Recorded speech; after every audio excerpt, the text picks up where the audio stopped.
నీవు ఎవరితో ఇప్పుడు సహవాసం చేస్తున్నావు? దేవుని సేవని వదిలిపెట్టి భ్రష్టుడైపోయిన వాడితో సహవాసం చేస్తున్నావా? లంచగొండులతో సహవాసం చేస్తున్నావా? పేకాటగాడితో, తాగుబోతులతో సహవాసం చేస్తున్నావా? వాళ్ళు దేవునికి శత్రువులు.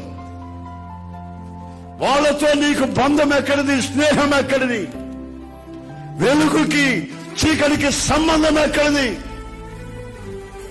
అన్యులకి దేవుని బిడ్డలకి పొత్తు ఎక్కడిది? ఎవరితో నీ స్నేహం? అక్రమముగా చేసిన స్నేహం, అపవిత్రంగా సంపాదించిన సంపాదన,